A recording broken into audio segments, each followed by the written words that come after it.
ஒரு அரசியல்வாதிக்கு அவனுடைய களத்திலே வெற்றி தோல்வி என்று உண்டு. ஆனால் லட்சியவாதிக்கு ஒரு நாளும் தோல்வி என்பது இல்லை. எனவே மக்கள் பாதையில்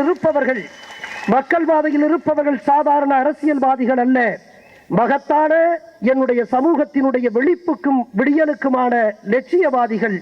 எனவே அப்படிப்பட்ட லட்சியவாதிகளை கொண்டிருக்கக்கூடிய மாபெரும் இயக்கமாக இன்றைக்கு மக்கள் பாதை 2ஆம் ஆண்டில் மிக அழகாக அடியெடுத்து வைக்கிறது.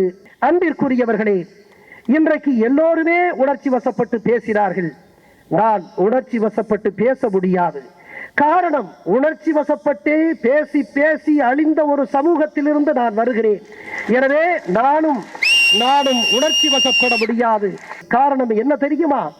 என்னுடைய தமிழ் மண்ணில் இந்த சமூகத்தில் அயோக்கியத்தனத்தை அதிகமாக செய்பவன் அழகாக பேசுகிறான். பித்தலாட்டக்காரன் மிக பிரமாதமாக பேசுகிறான். போக்கிரி தன்னை புனிதனாக காட்டிக்கொண்டு பேசுகிறான். தொலைக்காட்சியை பாருங்கள். எனவே இவர்களை பேச்சில் நாம் வெல்ல முடியாது. அது நம்முடைய களம் அல்ல. எனவே நானும் பேச விரும்பவில்லை. பேச்சை குறைப்பதுதான் எனக்கு சரியானதாக இருக்கும். மௌனமே மிகச்சிறந்த மொழி, செயல்பாடுகளே மிகச்சிறந்த மொழி என்கின்ற அடிப்படையில் மௌனமாக செயல்பட நான் ஆசைப்படுகிறேன். இன்றைக்கு நான் இந்த கூட்டத்தை பார்க்கிற பொழுது எனக்கு ஒன்று தெளிவாக தெரிகிறது. நம்முடைய சமூகம் விழிக்க தொடங்கி இருக்கிறது என்று தெரிகிறது. இந்திய நாட்டினுடைய சுதந்திர போராட்டத்தில் பகத்சிங் என்கின்ற மகத்தான வரலாற்று இளைஞனுக்கு மிக முக்கியத்துவம் உண்டு. உங்களுக்கு தெரியுமா? அவர் லாகூர் சதி வழக்கிலே அங்கே குற்றம் சாட்டப்பட்டு அங்கே தூக்கிலிடுவதற்கு முன்பாக 2 மணி நேரத்திற்கு முன்பாக பிரணாப் மேத்தா என்கின்ற அவருடைய வழக்கறிஞர் அவரை சந்திக்கின்றார். 25 வயது கூட ஆகாத மகத்தான வீர இளைஞன் பகத்சிங். அப்பொழுது அந்த வழக்கறிஞர் கேட்கிறார், பகத்சிங், உன்னுடைய கடைசி ஆசை என்னவென்று கேட்கிறார். என்னுடைய அம்மாவை பார்க்க வேண்டும், என்னுடைய பெற்றோர்களை பார்க்க வேண்டும், உறவினர்களுக்கு செய்தி சொல்லுங்கள் என்றெல்லாம் பகத்சிங் சொல்லவில்லை. மாறாக என்ன சொல்லுகிறான் தெரியுமா? என்னுடைய கடைசி ஆசை என்றுமில்லை, வேறொன்றுமில்லை. நான் மீண்டும் என்னுடைய நாட்டிலே பிறக்க வேண்டும், என்னுடைய இந்த தேசத்திற்கு நான் பிறந்து சேவை செய்ய வேண்டும் என்று தூக்கிலிடுவதற்கு 2 மணி நேரத்திற்கு முன்பாக பகத்சிங் சொல்லுகிறான். மீண்டும் இந்த தேசத்திலே நான் பிறக்க வேண்டும், இந்த தேசத்திற்கு சேவை செய்ய வேண்டும் என்று தூக்கு கயிறை முத்தமிடுவதற்கு 2 மணி நேரத்திற்கு முன்பாக சொல்லுகிறானே பகத்சிங். என்னுடைய அன்பிற்குரிய இளைஞர்களிலே பல பகத்சிங்கை நான் இங்கே பார்க்கிறேன். நிச்சயமாக என்னுடைய சமுதாயத்தினுடைய, என் தமிழ் சமூகத்தினுடைய வெளிவுக்கும் விடியலுக்கும் காரணமாக போகின்ற பகத்சிங்களாக நீங்களெல்லாம் உருவாவீர்கள் என்ற நம்பிக்கை எனக்கு இருக்கிறது. தமிழ் சமூகம் தன்னுடைய தலைவர்களை கண்டறியும், ஒரு நாள் கண்டறியும் என்ற நம்பிக்கை எனக்கு இருக்கிறது. சரியான தருணத்தில் சரியான தலைவர்களை என்னுடைய சமூகம் கண்டறியும் என்கின்ற நம்பிக்கை எமக்கு இருக்கிறது. எனவே அந்த வகையில் இன்றைக்கு மக்கள் பாதை மிகச்சிறப்பாக செய்ய வேண்டும் என்று நான் ஆசைப்படுகிறேன். பள்ளிபாளையம் அருகே இருக்கக்கூடிய ஒரு சௌதாபுரம் என்கின்ற கிராமத்திற்கு நான் சென்றேன். அன்று இரவு முழுவதும் அந்த கிராமத்திலே நாங்கள் மனுக்களை பெற்றுக்கொண்டு இரவு அதே கிராமத்தில் தங்கி விடியற்காலை ஒரு 5:50-6 மணிக்கு நாம் எழுந்து வயல்வெளியை பார்ப்பதற்காக, நிலங்களிலே ஏதாவது பிரச்சனை இருக்கிறதா, அளவையிலே பிரச்சனை இருக்கிறதா, எல்லைகளிலே பிரச்சனை இருக்கிறதா என்பதையெல்லாம் அறிவதற்காக நாங்கள் வெளியிலே கிளம்புகிறோம். அப்படி கிளம்புகிற பொழுது ஒரு பருத்தி காடு இருக்கிறது. அந்த பருத்தி காட்டிலே ஒரு விவசாயி தன்னுடைய மனைவியோடு அங்கே வேலை செய்து கொண்டிருக்கிறார். அவர் வேலை செய்து கொண்டிருக்கின்ற இந்த காட்சியை பார்த்துவிட்டு நான் அப்படியே வண்டியை நிறுத்துங்கள் என்று சொல்லுகிறேன். வண்டி நிறுத்தப்பட்டது. உடனே அங்கே அந்த விவசாயியை அழைக்கிறோம். அந்த விவசாயியை அழைத்து அவரிடத்திலே நான் பேசுகிறேன். உங்களுக்கு எப்படி விவசாயம் எப்படி சிறப்பாக இருக்கிறதா, வருமானம் தருகிறதா என்றெல்லாம் கேட்கிறேன். அதற்கு அவர் சொல்லுகிறார், அப்படி ஒரு வருமானம் இல்லை ஐயா, வேறு தொழில் எங்களுக்கு இல்லாததனால் இதை செய்து கொண்டிருக்கிறோம், வருவாய் எதுவும் இல்லை என்று சொல்லுகிறார். அப்பொழுது இறுதியாக நான் கேட்கிறேன், ஐயா எனக்கு ஒரு சிறிய ஆசை இருக்கிறது என்று கேட்கிறேன். என்னையா ஆசை என்று கேட்கிறார். ஒன்றுமில்லை, உங்களோடு நான் ஒரு புகைப்படம் எடுத்துக்கொள்ள முடியுமா என்று அந்த விவசாயியை பார்த்து கேட்கிறேன். எடுத்துக்கொள்ளலாம் என்று சொல்லுகிறார். ஆனால் அவர் கோவணத்தோடு இருக்கிறார், சங்கடப்பட்டு கொண்டு அப்படியே அந்த வேட்டியை எடு என்று தன்னுடைய துணைவியாரை சொல்லுகிறார். நான் சொல்லுகிறேன், வேட்டி வேண்டாம், கோவணம்தான் என் தேசத்தினுடைய விவசாயினுடைய அடையாளம், அப்படியே இருங்கள் என்று நான் சொல்லுகிறேன். அப்படியே இருங்கள் என்று சொல்லுகிறேன். அப்படியே அந்த விவசாயியினுடைய தோல் மேல் கையை போட்டு இந்த புகைப்படத்தை எடுங்கள் என்று சொல்லுகிறேன். மகிழ்ச்சியோடு புகைப்படத்தை எடுத்துக்கொண்டோம்.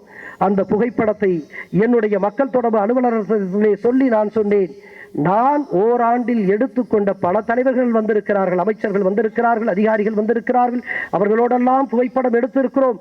ஆனால் நான் இந்த ஓராண்டில் எடுத்திருக்கக்கூடிய புகைப்படங்களிலே மிக உயர்ந்த புகைப்படம் எனக்கு உணவளிக்கிறானே இந்த விவசாயி, அவருடைய புகைப்படம் தான். எனவே இந்த புகைப்படத்தை கொண்டு போய் நம்முடைய மாவட்ட ஆட்சித்தலைவர் அந்த வரவேற்பு அறை இருக்கிறது அல்லவா, அங்கே போய் இதை பொருத்துங்கள். இதுதான் மிகச்சரியான கௌரவம், இந்த விவசாயிக்கு நாம் கொடுக்கும் கௌரவம் என்று நான் சொன்னேன். இன்றைக்கு நம்முடைய தமிழ்நாட்டில் ஏறக்குறைய தமிழ்நாட்டினுடைய வேலைவாய்ப்பு அலுவலகங்களில் படித்து பதிவு செய்து வேலை இல்லாமல் காத்திருப்போருடைய எண்ணிக்கை 1 கோடிக்கு இருக்கிறது என்று எண்ணுகிற பொழுது வேதனையாக இருக்கிறது. பொறியியல் பட்டதாரிகள் சென்னையிலே வந்து 4000 ரூபாய், தங்களுக்கு தகுதி குறைவாக 4000 ரூபாய் 5000 ரூபாய்க்கான வேலை அவர்கள் இன்றைக்கு பார்த்து கொண்டிருக்கிறார்கள் என்கிற வேதனை செய்தி நமக்கு வருகிறது. அன்றைக்கும் வேலை வாய்ப்பு பிரச்சனை இருந்தது. கோபமாக சில பேர்கள் பேசுவார்கள், ஐயா இங்கே இருக்கக்கூடிய வேலை வாய்ப்பு அலுவலகங்களை எல்லாம் இடித்து தள்ளுங்கள், இடித்து தள்ளுகின்ற வேலையாவது சில பேருக்கு கிடைக்கட்டும் என்று சொல்லுவார்கள். அப்படி சொல்லுவார்கள். அதே பிரச்சனை இன்றைக்கும் தொடர்கிறது. எம்முடைய இளைஞர்களுடைய எதிர்காலம் இன்றைக்கு கேள்விக்குறியாக இருக்கிறது. எனவே வேலை வாய்ப்புகளை உருவாக்க வேண்டிய ஒரு நிலை ஏற்படுகிறது. எனவே இன்றைக்கு நம்முடைய மக்கள் பாதையில் அதனுடைய தொடக்க அம்சமாக இன்றைக்கு இந்த வேலை வாய்ப்புக்கான வழிகாட்டு மையங்களை தொடங்குவதும் பயிற்சி அளிப்பதுமாக நாங்கள் சில வேலைகளை செய்ய திட்டமிட்டிருக்கிறோம். பல நேரங்களிலே சொல்லுவார்கள், நான் சொல்லுவேன் புரட்சியை உருவாக்க வேண்டும் என்று. அது ரத்தம் சிந்துகின்ற புரட்சி அல்ல, ரத்தத்தையே மாற்றுகின்ற புரட்சி. என்னுடைய ரத்தம் ஒரு அடிமை ரத்தமாக இருக்கிறது. என்னுடைய ரத்தம் மது போதைக்கு நான் அடிமையாகிவிட்டேன், திரை மயக்கத்திற்கு நான் அடிமையாகிவிட்டேன், இலவசங்களுக்கு நான் அடிமையாகிவிட்டேன், பணவெறிக்கு நுகர்வு வெறிக்கு நான் அடிமையாகிவிட்டேன், அரசியல் வெறிக்கும் நான் அடிமையாகிவிட்டேன். எனவே என்னுடைய இரத்தத்தில் இந்த அடிமை குணம் நிரம்பி இருக்கிறது. எனவே இரத்தத்தை மாற்றுகின்ற புரட்சியை நம்முடைய மக்கள்வாதை மேற்கொள்ள வேண்டும் என்று நான் எண்ணுகிறேன். இரத்தம் சிந்துகின்ற புரட்சி அல்ல, இது இரத்தத்தை மாற்றுகின்ற புரட்சி. அந்த மகத்தான புரட்சியை நம்முடைய மக்கள்வாதை நிறைவேற்றுகின்ற காலத்தில் மகத்தான மாற்றங்கள் இந்த தமிழ் சமூகத்தில் நிகழும் என்று நான் நம்புகிறேன்.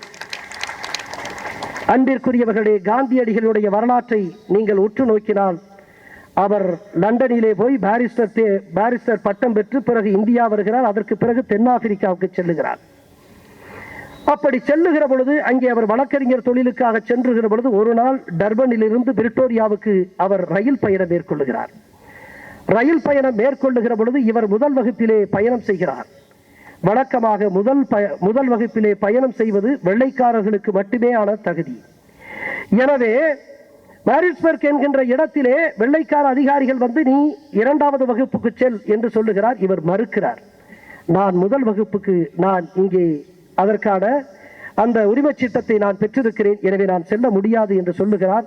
கொஞ்ச நேரத்தில் காவலர்கள் அழைத்து வரப்பட்டு இவருடைய படுக்கைகள் எல்லாம் வீசி எறியப்பட்டு இவர் அங்கே தள்ளப்படுகிறார். இரவு நேரம். அப்படியே தள்ளப்பட்ட நேரத்தில் அவமானம் பெருக அப்படியே குன்றி போய் உட்காருகிறார். காந்தியடிகள் அன்றைக்கு அவமானப்பட்ட பொழுதுதான் இந்த தேசத்தினுடைய சுதந்திரத்தினுடைய எழுச்சியை அவரால் கனவு காண முடிந்தது. என்னுடைய சமூகம் இன்றைக்கு அவமானப்பட்டிருக்கிறது, நிச்சயமாக என் சமூகம் விடியலை நோக்கி போகப் போகிறது என்பதற்கு இன்றைக்கு அது பெற்ற அவமானம் ஒரு அடையாளமாக இருக்கு. இந்த மௌனமான மக்களால் தான் இத்தனை குற்றங்கள் நடக்கிறது என்று மார்ட்டின் லூதர் கிங் சொல்லுகிறார். எனவே இனிமேல் அக்கிரமங்களை பார்த்து பொறுத்து கொண்டிருக்கக்கூடிய சடங்களாக நாம் இருக்க போவது இல்லை என்பதை மட்டும் நீங்கள் நிரூபிக்க வேண்டும். அதற்கு மக்கள்வாதி மிகச்சரியான பயிற்சியை கொடுக்கும் என்று நம்புகிறேன். எனவே அந்த அளவில் இன்றைக்கு மிகச்சிறந்த முறையில் இன்றைக்கு பெருந்திரளாக வந்திருக்கக்கூடிய உங்களை நான் கேட்டுக்கொள்வதெல்லாம், நீங்கள் மற்றவர்களுக்கு முன்மாதிரியாக இருங்கள். நிச்சயமாக தமிழ் சமூகம் வெற்றி பெறக்கூடிய நாள் வெகு விரைவில் இருக்கிறது என்று சொல்லி இந்த வாய்ப்புக்கு நன்றி கூறி உரை முடிக்கிறேன். வணக்கம்.